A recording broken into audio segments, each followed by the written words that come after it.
तो दोस्तों आज की स्टोरी है जो बोओगे वही तो काटोगे। बहू टीना चाय दे दो, 8 बज गए हैं, ठंडी से हालत खराब हो रही है, टीना के ससुर जी ने कहा।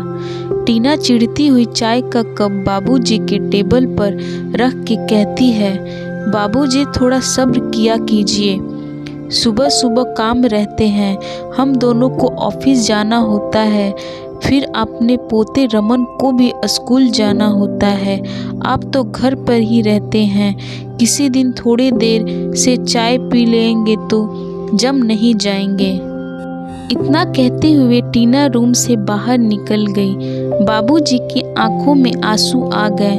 वो सोचने लगे ऐसा क्या मांग लिया मैंने कि बहू इतना गुस्सा हो गई। आंसू पोंछते हुए चाय पीने लगे जो अब तक बिल्कुल ठंडी हो गई थी।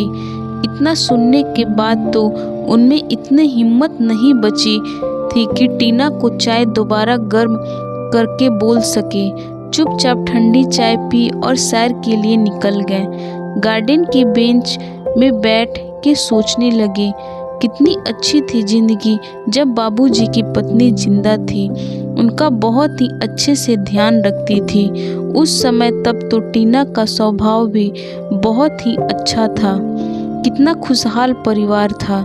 लेकिन 2 साल पहले अचानक उनकी पत्नी हार्ट अटैक से उनसे सदा के लिए दूर हो गई। उसके जाने के बाद बाबूजी बिल्कुल अकेले हो गए थे। टीना का स्वभाव भी बदल गया। अब वो बाबूजी से उखड़ी खड़ी रहती। बाबूजी सोचते थे कि पोते के साथ समय बिताऊं, लेकिन उसे भी फुर्सत नहीं रहती थी। स्कूल के बाद इतने सारे क्लासेस लगाती थी टीना के बेचारे के साथ, तो खुद के लिए भी टाइम नहीं होता था। तो वो अपने दादाजी को कहाँ से समय देता। उनके बेटे विकास को तो ऑफिस के काम से ही फुर्सत नहीं रहती थी। खाने के टेबल में ही जितना बात हुई बस। इन्हें सब कारणों से बाबूजी अकेले हो गए थे। उन्हें अपने पत्नी सरस्वती की बहुत याद आती थी। वो सोचते अगर सरस्वती आज जिंदा होती तो उन्हें ये दिन कभी नहीं देखने पड़ते। टीना हमेशा उन्हें कुछ न कुछ सुनाती रहती थी।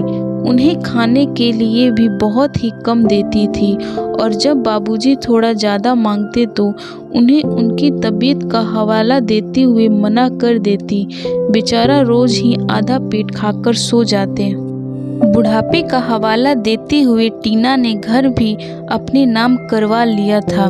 बाबूजी इसीलिए चुप रहते थे कि कहीं टीना उन्हें घर से ना निकाल दे। बाबूजी बहुत ही सीधे इंसान थे।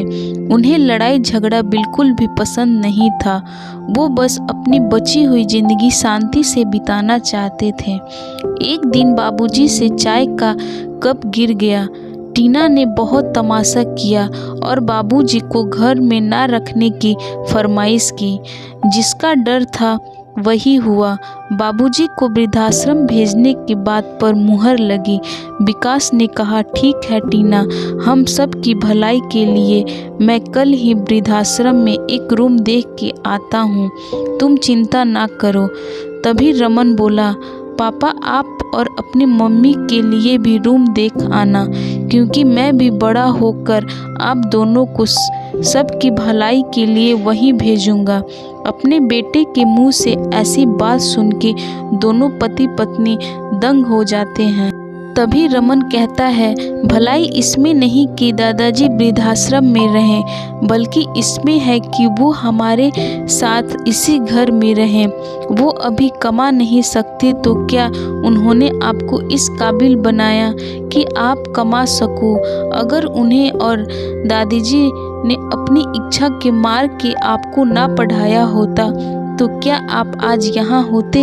जिस इंसान ने अपने घर आपके नाम किया, आप उसी घर से निकालने की बात कर रहे हैं। जब मुझे कुछ होता है या मुझे कुछ चीज़ की ज़रूरत होती है तब यही इंसान मेरे साथ होते हैं। आप दोनों को तो ऑफिस से ही फुर्सत नहीं मिलती है और आप दोनों इस घर की इसी नींव को निकालने की बात सोच रहे हैं। सोच लीजिए अगर नींव हिला तो पूरा घर गिर जाता है। बाबूजी चुपचाप एक कोने में आंसू पोंछते खड़े थे। आज उन्हें अपने पोते पर बहुत गर्व हो रहा था। जो बात उनका अपना बेटा नहीं समझ सका, वो बात इतना छोटा बच्चा समझ चुका था और अपने माँ बाप को समझ चुका था। टीना और विकास ने अपनी गलतियों के लिए बाबूजी से माफ़ी मांगी और आगे भी ऐसी गलती ना करने का प्रण लिया। रमन दौड़कर अपने दादाजी के गले लग गया। अब वो हमेशा यही रहेंगे, वो भी इज्जत के साथ। तो दोस्तों, आज की आपको ये स्टोरी कैसी लगी कमेंट बॉक्स में ज़रूर बताएं। और अगर आप मेरे चैनल पे नए हैं तो चैनल को लाइक, शेयर और सब्सक्राइब करना ना भूलें।